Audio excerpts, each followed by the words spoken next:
And welcome to TAL Radio. At TAL, we connect those in need to those who are willing to give. And believe it or not, giving is not an easy task. Right now, you are listening to a series called Mindfulness. I'm sure it sounds familiar, but probably it is something far from the realities that we are living in. And in this very episode, I'm joined by none other than Dr. Sampath, who is an expert and who's actually going to tell you where your mind really is. And in this episode of Mindfulness, we will be talking about work and life balance. But before we do that, let's dive and let's hear it from Dr. Sampath. What is life and what is work? Because everybody seems to be struggling with these two things today. So, Dr. Sampath, over to you. Please explain to our audience what life really is. Thank you and happy to be here. Yes, work and life, these are two big words that many of us struggle with. Let's start with life. I think each of us have our own understanding of what life is. Somebody says it's a journey, somebody says it's fun. But I think the way I look at life is, if you look around, everything that you see will have some purpose. And I believe each of our life also has some purpose. And our whole journey is to identify that purpose and live that purpose completely. What happens to many of us is we don't necessarily pay that kind of attention to understanding the purpose of our existence. And therefore, existence becomes a little challenging because you're yet to find a purpose, which is the same thing that happens. If I don't know the purpose of something, I may use it for a wrong purpose. And therefore, I may end up muddling it, or I may not necessarily get the full use of that particular object or that particular person. So I think for me, life is a very, very interesting gift that has been given with a clear purpose. And our job is to identify that purpose and live it forth fully. Having given my understanding of life, coming to work, I think work is for me something that I love to do. I mean, somebody long time ago said that if you love what you do, you'll never have to work ever in your life. And I truly believe in that. And I think I've been lucky. I've never had to work in my life because I love what I'm doing. Many of us, again, do work for the sake of work. And therefore, we accumulate a lot of stress, a lot of pressure. And therefore, the necessity to talk about work-life balance becomes critical. But if you identify a purpose in your life, and if you love what you do, and that is connected to the purpose of your life, then living itself becomes a joy and work becomes fun. That is something that I would aspire for our listeners and maybe for all of us. Very beautifully, you said that life is a gift. Like they say that, life is actually a present to us. It's actually a present. That's why it is called present. The time that we are living in, it's actually called present because it is a present to us, like how you said that it's actually a gift to us. So when we talk about the purpose, how does one define the purpose of life in general? I think if you see, which is what I said, if you see anything around, first they define the purpose and then they make it. If there's a fan, it is there to give you a breeze. If there's a pen, its purpose is to write. If there is a knife, its purpose is to cut. So I'm sure each of us have a purpose. But I think as humans, we have not bothered or not focused our attention to finding out that. Or we have not put effort to find out what could be my purpose on this earth. Why am I here? I don't think I ask such questions to myself. And therefore, I'm living life, and intuitively or unconsciously, when your existence is not aligned to your purpose, there's a lot of discomfort that emanates out of it. And therefore, for me, it's a conscious effort to sit and understand, hey, what should be the purpose for which I exist here? And if one does that very honestly and sincerely, they will come up with understanding something about their existence and their purpose. And once you do that, then suddenly life becomes a very meaningful process. So, Dr. Sampath, as you said that, everything has a purpose and we as humans also have a purpose. But we as humans do have roles and responsibilities too, like every individual. So, what do you think does an average individual, what kind of roles and responsibility do they play or do they portray to play in their lives? And how can they balance that? I think as long as we understand that I have multiple roles to play, but can I align them with my larger purpose? To give an example, I think by the time I was 29, I had decided that I have a very clear purpose and I'm going to focus all my energy on that. And then I started working with people. And during one of my workshops with students, one of the persons walked up to me and said, "This is what I want to do for the rest of my life." And she later became my spouse. Now it became the journey for both of us. Now, if I don't have that purpose, then the way I will even choose my partner will be very different. And then that also can either be a gift or a burden. Because if it is aligned, then it becomes a journey together. If it is not, then it becomes a tension for both of us. So therefore, we play many roles. Similarly with children, I think if you can let them choose what they want to do in their life, let them help them to discover their life. I think then life becomes easy for them and life becomes easy for you. You don't need to be babysitting them throughout their life. The minute they identify their purpose, they're on their own. They keep flying. So therefore, I think then we go to work and we play a role there. And if my work is what I love, then I don't think I would even think it's a issue to go to work. So I have told people very happily that in the last 40 years, I never knew the difference between a Sunday and a Monday. So therefore, it's not something that I have felt bad. Oh, I've never had a Sunday. I don't think I've enjoyed every day. So I don't know that if I have to work on a Sunday, I'll work on a Sunday. If I have to take a break on a Monday, I'll take a break on a Monday. It doesn't matter. So So, therefore, it yeah, is yeah, please. important to have that alignment in what I'm doing and why I'm living. So, Dr. Sampath, if you just mentioned you were just 29 and you understood the purpose. I'm not sure if it is a very young age to understand purpose of life because people literally spend their lifetime and still do not understand why were they even here and why were they doing what they were really doing in life. But I think, in your talks, you mentioned a very beautiful purpose that you found with that purpose was that you found the purpose, the partner of your life also. So that certainly multiplied, the fact of the purpose that you were working forward to. And then when you mentioned that for the last 40 years that you've been working, you probably never thought that it's a Sunday or a Monday. Maybe because you liked what you were doing. But do you think in present scenario, when work and life, people are as such struggling with these two things, especially if we talk about it's just not about the modern world, Dr. Sampath. It is about everybody, irrespective of where you go. It's a world, I would say it's a developed country or a developing country or a third world nation. I mean, I would refrain myself from using third world nation because every nation is certainly great for, their citizens. But everywhere in the world, people are just trying to work, live, work, live. And do you feel there is a pressure to balance them as such? And if yes, how can you work on it? Technically, yeah, until I've not necessarily understood my purpose and I don't get something that I love to do, and I'm forced to do something because I have to exist, there is a clear pressure. And I believe that there's still ways to handle this pressure. Many a time, I don't think, let's take an example. The family has its demand, your work has certain demand. I don't think people don't have time.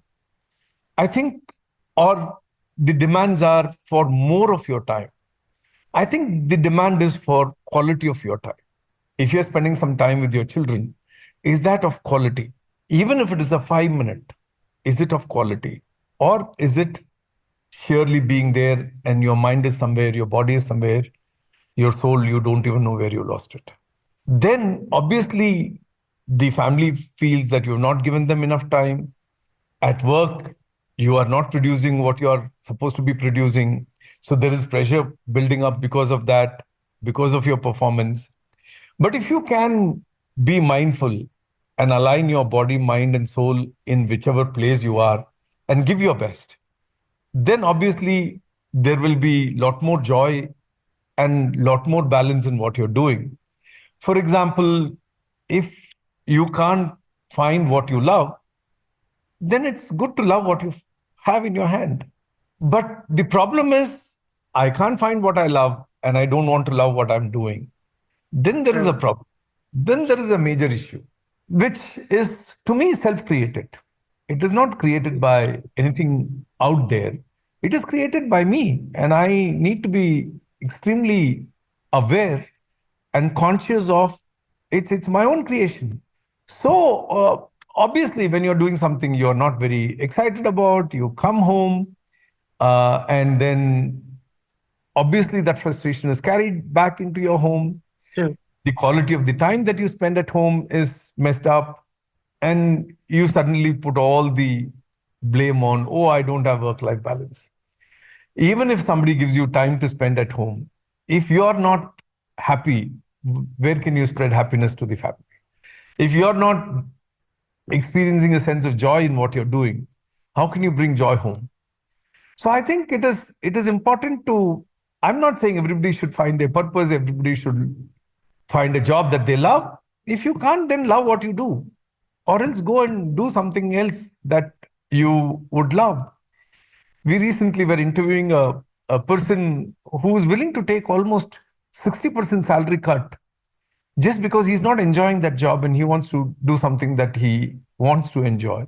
How many of us are willing to do that? And this young man is willing to do that. He says, I'm not behind money. I'm okay, but I want to do something that I love.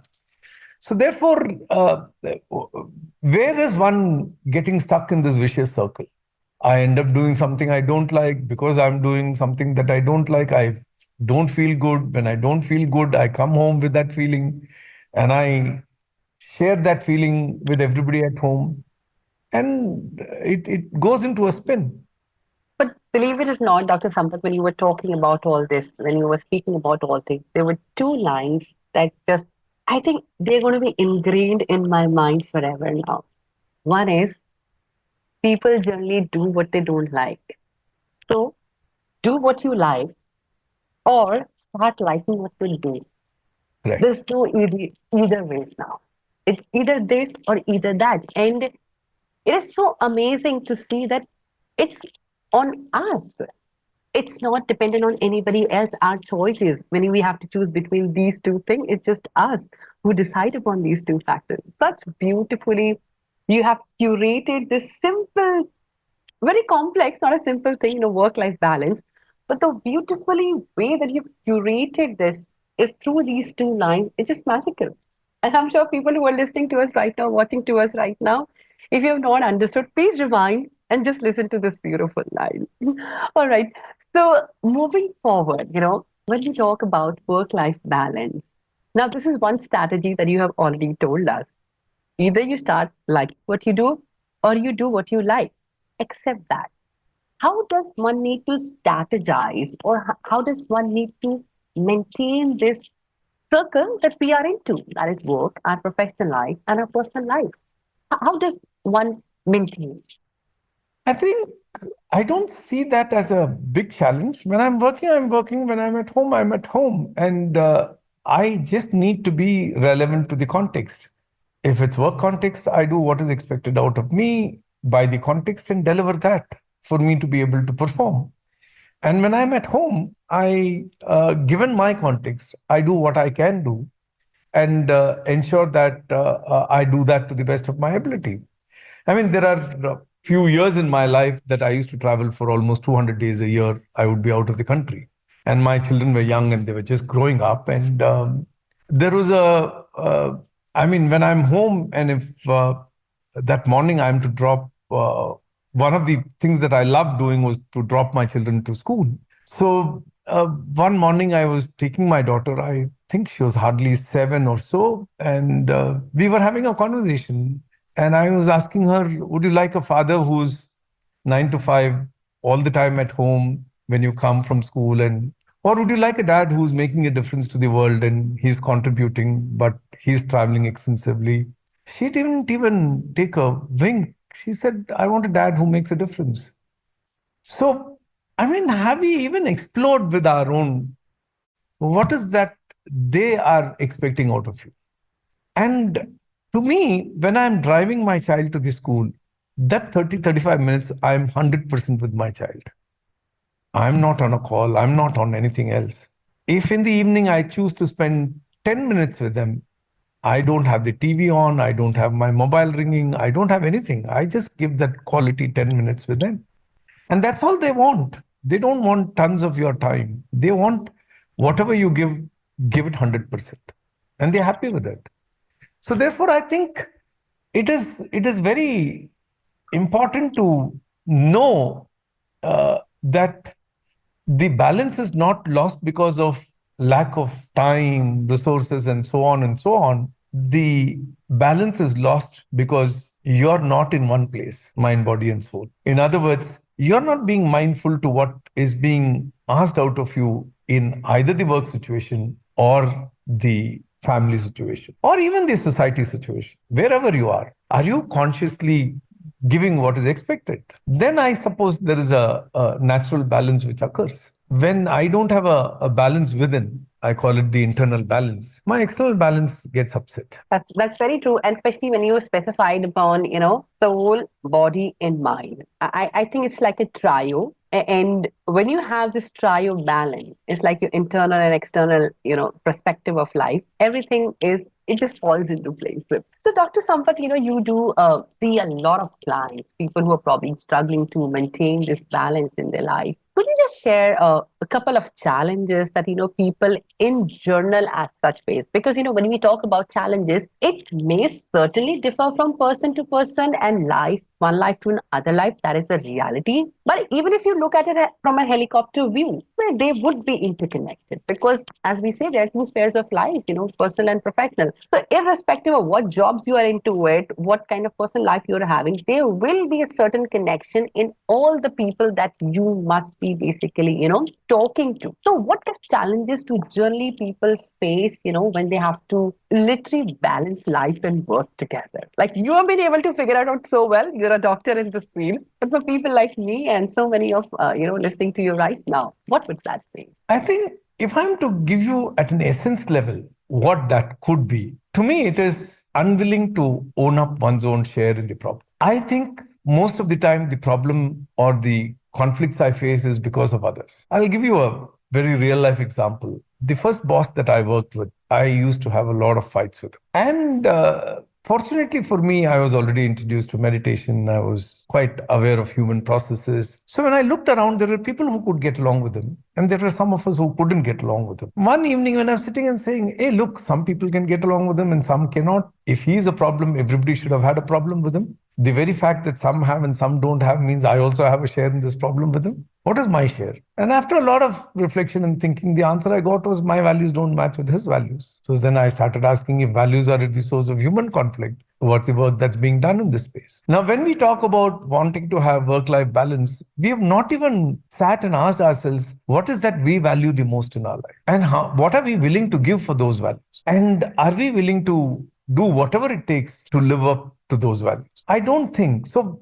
what I did was, when I knew that it was becoming difficult for me and I didn't want to compromise with values, I quit my job. I went to a private sector, and again, I didn't last there for too long because again, I had a serious value conflict. So the challenge is very clear. Do I want to compromise and accept what's going on around me, or do I want to stand up to what I believe in? Now, obviously, when you want to stand up to what you believe in, there will be other challenges which will come. Are you willing to face them? The problem is, I want the cake and I also want to eat it too. I want to have the cake and I also want to eat it. That is not possible. You will have to make choices and you'll have to own up those choices and the consequences that come with it. The joy in owning up and facing the consequences, at least you feel a sense of ownership around it. It's my life, my problem. I need to deal with it. But if I have not owned up any of them, then my natural tendency is to blame the world around me. So not only I lose work-life balance, I also lose work-life and society balance because I start cribbing, I start blaming, I start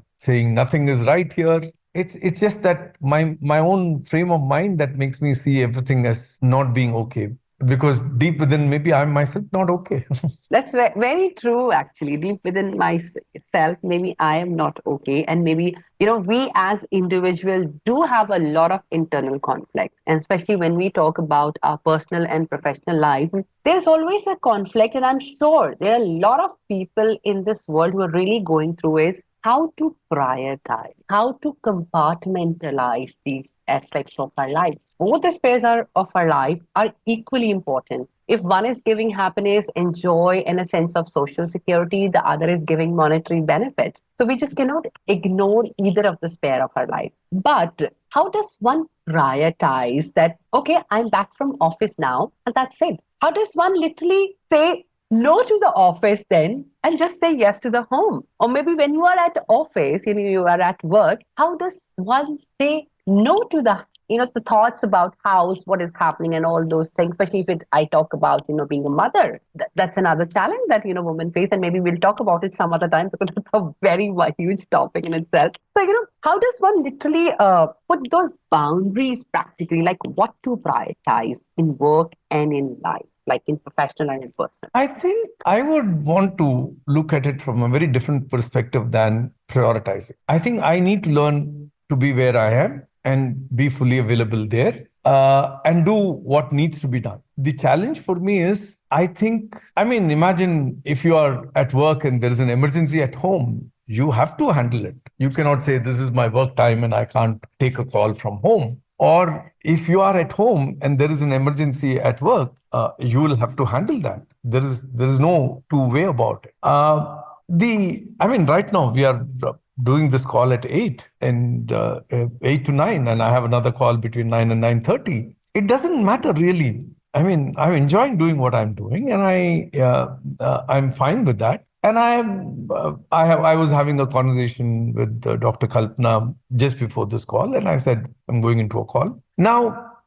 If I want to compartmentalize, and when there's a need to break that compartmentalization because of some emergency, then again I get uncomfortable. So I need to be very mindful of flow in life rather than get too structured that this is this time, that is that time. Like I meditate and I came back from Vipassana. I've said I will do every day morning 1 hour meditation, but ideally I would like to do it between 5 and 6. Maybe I want to finish my meditation before 6:30, but there could be a day that I would have come late and I'm meditating between 7 and 8, which is okay. I don't have to put a pressure on myself. Oh, my discipline is gone, my rhythm is gone. Nothing. It doesn't matter as long as you are still doing what you needed to be doing. So I think I need to prioritize what needs to be prioritized, and that at that point of time. At that point of time, and that decision will be taken based on the context, not a predetermined way of living. That's true, because if we could predetermine a lot of things, I think everybody would have been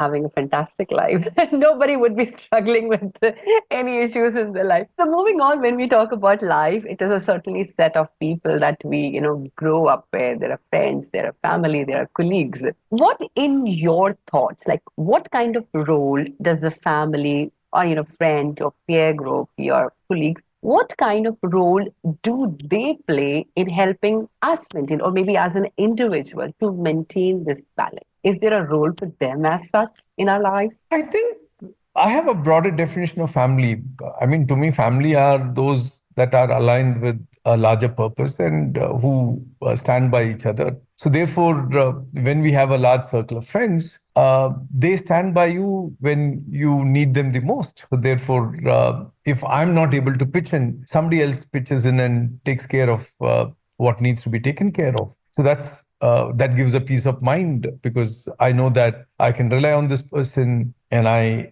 know that things will be going well.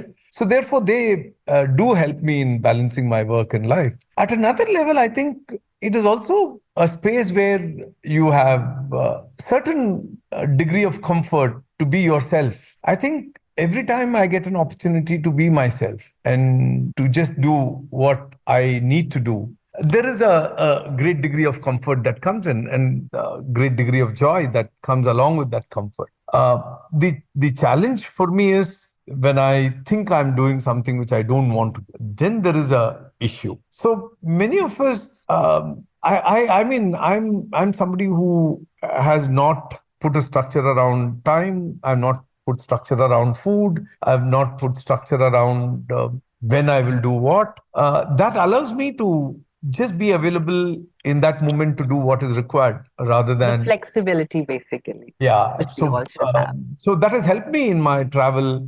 I don't get jet lag very easily, even if I go to US or any Far East countries. It's perfectly fine with me. And then I also don't have too much of hassle because I go and align with the culture there. I align with the food there, and therefore I'm more comfortable. So I think the role that the surrounding plays is very critical for me to be able to balance. But even that depends on how I deal with them True. rather than what they do with me.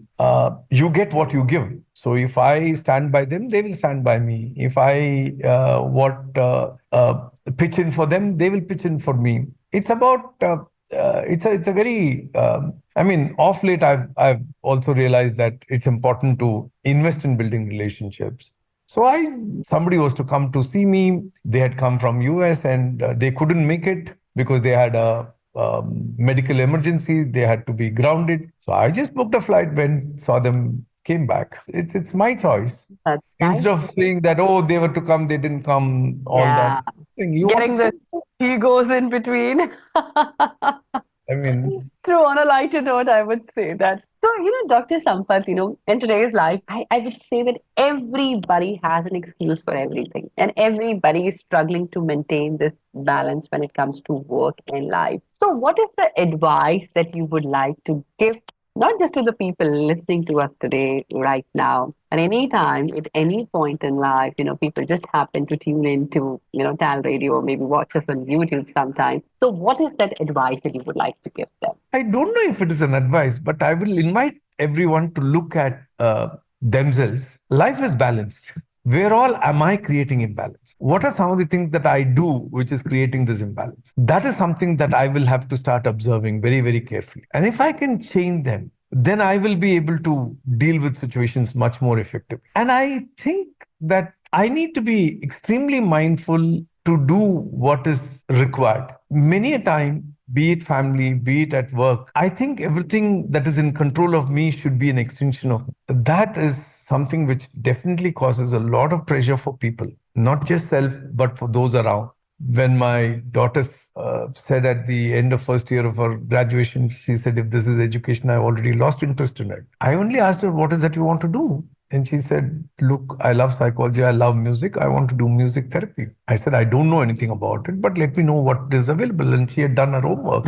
And I said, losing 1 year in your life is no big deal as long as you love what you do. And she is happy today doing what she loves. But if I, as a parent, say that, no, no, you have to do only what I want you to do, you cannot discontinue, blah, blah, blah. And she's unhappy, and that unhappiness throws up in that relationship, and it creates that imbalance. So, to a great extent, I will have to sit and quietly ask myself, which are the places in which I create imbalance, be it work, be it life, be it friends, be it wherever the situation. And how can I reduce those imbalances that I create because of something that I do, because of my ego, because of my idiosyncrasies, because of my belief system? And then try to work with each one of them one by one. And suddenly you will find that you are a lot more balanced in any sphere that you are. It That really doesn't matter. that is so true. And while we were just talking about work and life balance, I think from the crux that I can really